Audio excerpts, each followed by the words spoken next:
రా కూర్చో. పర్వాలేదండి. ఏంటి ఇలా వచ్చావు? ఆ రోజు నా కంపెనీని మూసేయమన్నారు. ఇప్పుడు నేను మూసేయడానికి సిద్ధంగా ఉన్నాను. దానికి ప్రతిఫలంగా నాకు 5 లక్షలు కావాలి. అలాగే, నీకు కావాల్సిన 5 లక్షలు నేను ఇస్తాను. చాలా థ్యాంక్స్ అండి. కానీ మీరు మీ కంపెనీని మూసేయక్కర్లేదు. సార్? అవును మిస్టర్ మధు, మీ అన్నగారికి జరిగిన అన్యాయం గురించి తెలుసుకున్నాను. మీ కుటుంబం గురించి కూడా విన్నాను. సహజంగా అందరూ ఐకమత్యానికి ఉదాహరణ రామలక్ష్మణులు అంటారు.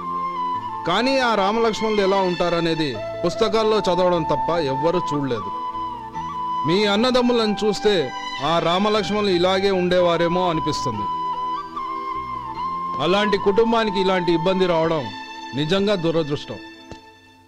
రామునికి హనుమంతుల్లా కాకపోయినా ఏదో ఉడతా భక్తిగా నా వల్ల వీలైన సహాయం ఈ 5 లక్షలు తీసుకో. మీ కంపెనీ పేరు మీదే అన్ని సరుకులు తయారు చేయండి. నేను వాటిని ప్రపంచమంతా మార్కెటింగ్ చేస్తాను. సార్, మీ రుణం ఉంచుకోను, తొందరలోనే తీర్చేస్తాను. స్నేహితుల మధ్య రుణాలేంటి మధు? We are friends.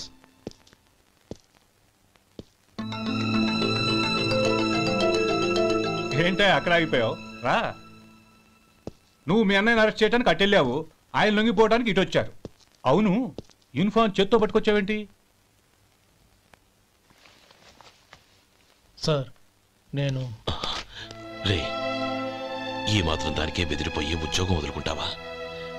నువ్వు ఇలాంటివి ఎన్నో సమర్థవంతంగా ఎదుర్కోవాలి. నిన్ను నేను ఎస్పీగా చూడాలి. అది కాదన్నయ్య. ఇంకేం మాట్లాడకు. ఇన్స్పెక్టర్ గారు, నన్ను లాకప్లో పెట్టండి. ఆగండి సార్, ఆ డబ్బు ఎక్కడికి పోలేదు, నేనే తీసి జాగ్రత్త చేశాను. ఈ విషయం అన్నయ్యకి తెలియక బ్యాగులో డబ్బు కనబడకపోవడంతో అది పోయిందనుకున్నాడు.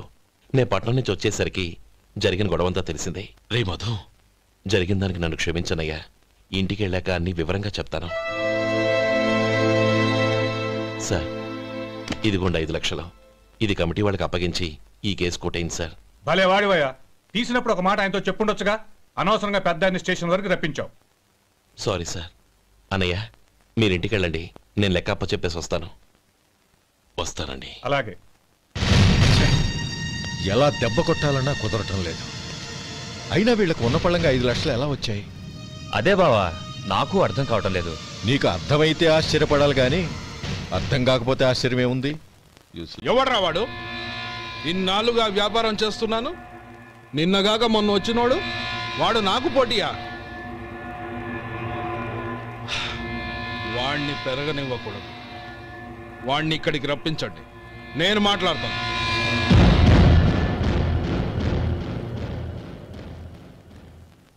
నమస్కారం అండి. రమ్మన్నారంట? నీ పచ్చళ్ళ కంపెనీ మూసేయాలి. నీకెంత కావాలి? 5 లక్షలు ఇస్తాను. చాలా? 5 లక్షలు కాదు, 50 లక్షలు ఇచ్చినా నా కంపెనీ మూయడం జరగదు. బాగా ఆలోచించుకొని చెప్పు. ఈ వ్యాపారంలో పుట్టి పెరిగినోణ్ణి, నాతో పోటీ పడకు. నా చేతి కింద 6,000 మంది పనిచేస్తున్నారు. ఆంధ్ర మొత్తం నాకు బ్రాంచులు ఉన్నాయి. నేనే మార్కెటింగ్ చేయలేకపోతున్నాను. ఆఫ్టర్ ఆల్ ఒక కుటీర పరిశ్రమలా పెట్టుకొని నువ్వెలా మార్కెటింగ్ చేయగలవు? 6,000 మంది వర్కర్స్ని పెట్టుకుని ఆంధ్ర మొత్తం బ్రాంచీలున్న మీరే నా కంపెనీ చూసి భయపడుతున్నారంటే నా సరుకులో నాణ్యత ఉందనేగా. ఆ నాణ్యత ఉన్నంత వరకు నాకెవరూ పోటీ కాదు. ఈ ప్రపంచంలో నేను ఎక్కడైనా మార్కెట్ చేయగలను. వస్తాను.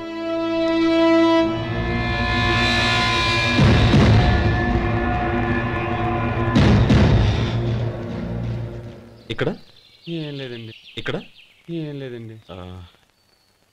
ఇప్పుడు ఊపిరి పీల్చి బిగపట్టు, నెమ్మదిగా వదిలే. ఓకే, లే, నెమ్మదిగా ఇలా వచ్చి కూర్చో. ఏం లేదు, మామూలు కడుపు నొప్పే. ఈ టాబ్లెట్స్ 3 రోజులు వాడు. ఎలా వాడాలో ఇందులో రాశాను.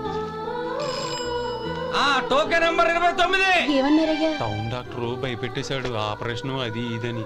కానీ ఈ డాక్టర్ బాబు ఏమీ లేదని చెప్పాడు. ఈ బాబు 10 కాలాల పాటు చల్లగా ఉండాల.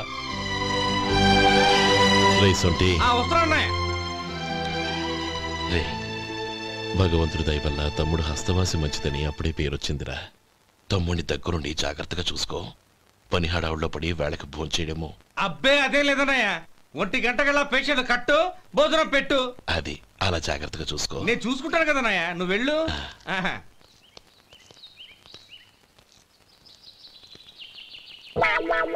అయ్యో, ఏంటయ్యా ఉంటున్నాడా ఈ దెబ్బలు? ఏదైనా యాక్సిడెంటా?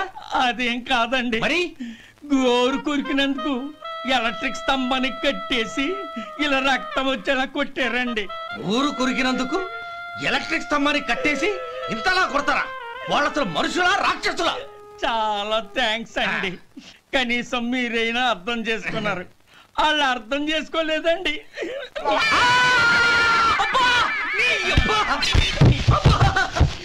గోరు కొరకడం అంటే ఇదా?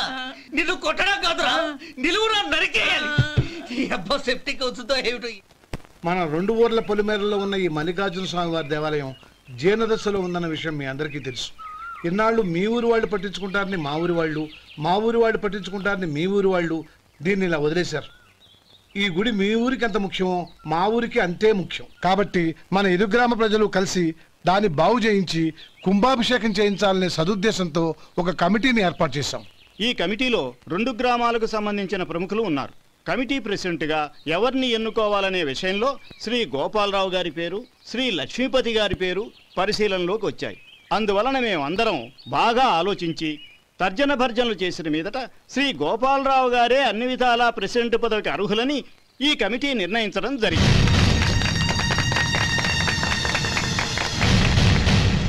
అంచేత ఈ ఉభయ గ్రామ ప్రజలు శ్రీ గోపాలరావు గారికి ఉదారంగా విరాళాలు అందజేసి ఈ శుభకార్యాన్ని జయప్రదం చేయవలసిందిగా కోరుతున్నాం.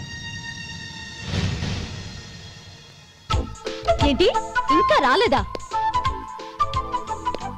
ఏంటయ్యా టైం 10 అవుతోంది, బోర్డు మీద 10 గంటలను రాసుంది. మీ డాక్టర్ ఇంకా రాలేదు. అసలు మీ డాక్టర్ కి టైం సెన్స్, పంక్చువాలిటీ ఏమైనా ఉన్నాయా? ఇంతకీ మీరెవరండి? నేను డాక్టర్ అమ్మని. ఓహో, మీరు డాక్టరేనా? డాక్టర్ అంటే డాక్టర్ని కాదయ్యా, డాక్టర్ని చేసుకోబోయేదానని అర్థం.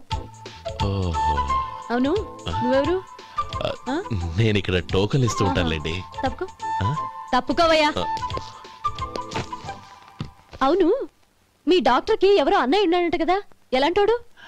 ఎలాంటోడంటే అదేనయ్యా, చాలా కోపిస్తని విన్నాను. ఎందుకని అడుగుతున్నారు? ఎందుకంటావేంటయ్యా? ఆ అన్నయ్య మాట వినగానే మీ డాక్టర్ గడగడా ఉణిగిపోతాడు. అసలు డాక్టర్ చదివే తమ్ముణ్ణి అలా భయపెట్టచ్చా? తప్పు కదా? తప్పేనండి. కాని కాని నాకు మీ డాక్టర్ కి పెళ్ళవని ఆ అన్నయ్య సంగతి అప్పుడు చెప్తాను. ఏం చేస్తానండి? ఏం చేస్తానా? సంవత్సరం తిరగకుండానే కవల పిల్లల్ని కని వాళ్ళ అన్నయ్య చేతిలో పెడతాను. వాళ్ళకి 5 సంవత్సరాలు వచ్చేసరికి ఆయన్ని బాగా మొట్టికెళ్ళేస్తారు. అలా నా కసి తీర్చుకుంటాను. ఈ డాక్టర్ ఎప్పుడు వస్తాడో ఏంటో. అది సర్లే కాని నువ్వు పని చేయి. మీ డాక్టర్ రాగానే నేను వచ్చి వెళ్ళానని చెప్పు. నేను అంటే ఓ, నా పేరు చెప్పలేదు కదా, నందిని. ఏం చెప్తావు? అదేనండి, నందిని గారు వచ్చి వెళ్ళారు అని చెప్తాను. గుడ్, పైకొస్తావు.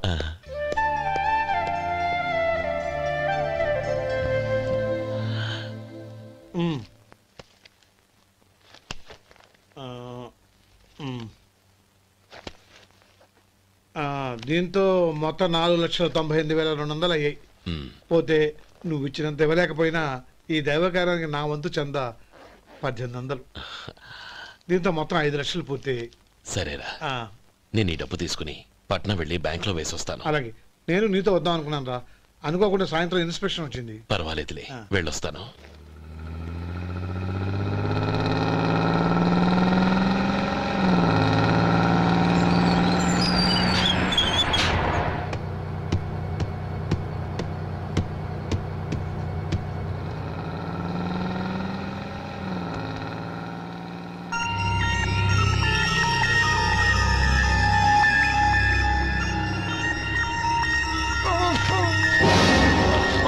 అయ్యో, మూర్చా మూర్చా, బసాపండి బసాపండి. ఇదిగోండి తాళం చేతులు బుద్ధి, ఈ తాళాలు చేతిలో పెట్టండి. వీటి వల్ల ప్రయోజనం లేదు.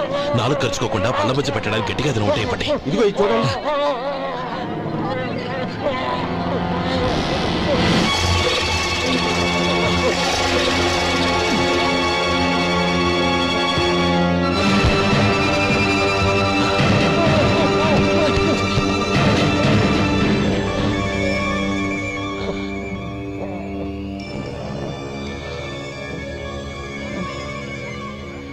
మీరు వెళ్ళి మీ సీట్లో కూర్చోండి, కొంచెం గాలాండి పడ్డి. ఇప్పుడు ఎలా ఉంది బాబు?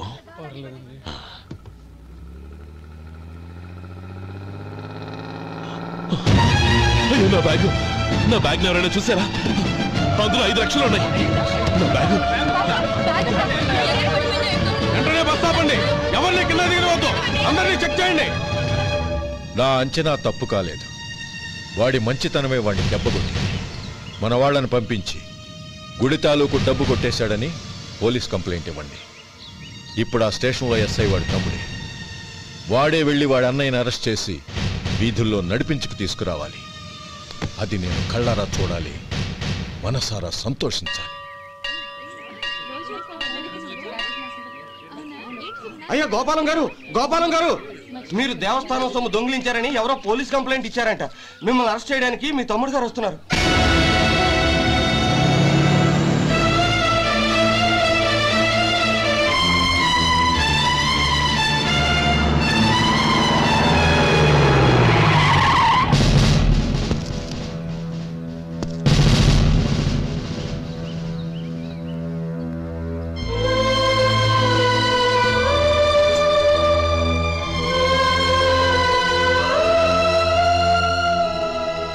చూడు గోపి, ఎప్పుడు నువ్వు ఉద్యోగంలో చేరావో అప్పుడే తనా పరానే తేడా మర్చిపోవాలి.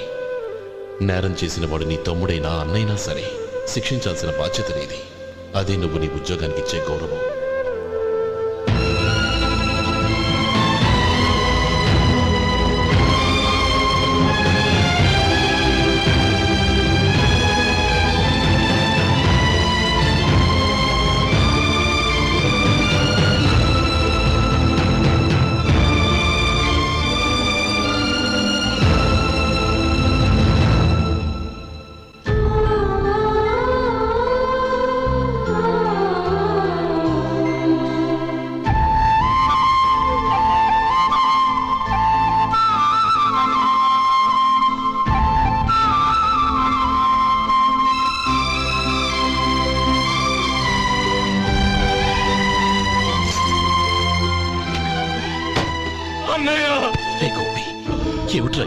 నన్ను క్షమించన్నయ్య, నేను కోరి ఉద్యోగుల చేరిన మాట నిజమే, కానీ ఇలాంటి పరిస్థితి ఎదురవుతుంది అనుకోలేదు. నా ఒంట్లో ప్రతి రక్త పట్టు నీ భిక్షనన్నయ్య.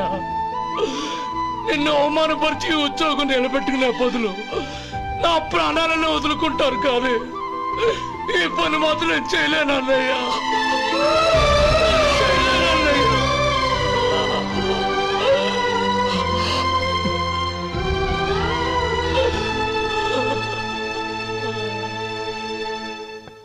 ఏరా, ఇన్నేళ్లు కష్టపడి సంపాదించిన ఉద్యోగానికి రాజీనామా చేస్తావా? కనీసం నీ పెళ్ళాం ఏమనుకుంటుందోనని ఆలోచించావా? ఇందులో అనుకోవడానికి ఏముంది మామగారు? ఎండనక వాననక కష్టపడి ఓ తండ్రి కంటే ఎక్కువగా ఈయన్ని పెంచి పెద్ద చేశారు బావగారు. అలాంటి దేవుణ్ణి అరెస్ట్ చేసే ఆ ఉద్యోగం ఈయనకు అవసరం లేదు. బాగుంది. అన్నకు తగ్గ తమ్ముడు, తమ్ముడికి తగ్గ పెళ్ళాం. సరే, మీ ఇష్టం. నానమ్మా, అన్నయ్యడి. నమస్కారం అండి. ఓ, నువ్వా? రా కూర్చో. పర్వాలేదండి. ఏంటి ఇలా వచ్చావు? ఆ రోజు నా కంపెనీని మూసేయమన్నారు.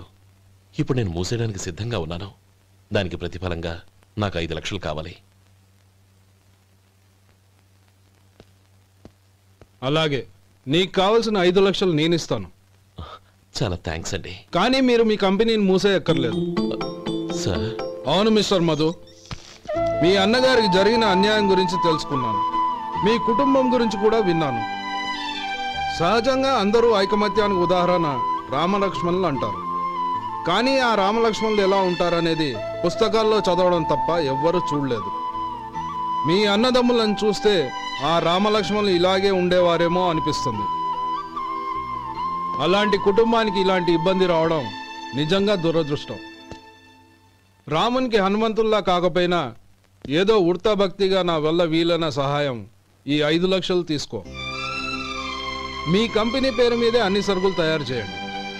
నేను వాటిని ప్రపంచమంతా మార్కెటింగ్ చేస్తాను. సార్, మీ రుణం ఉంచుకోను, తొందరలోనే తీర్చేస్తాను. స్నేహితుల మధ్య రుణాలేంటి మధు? We are friends.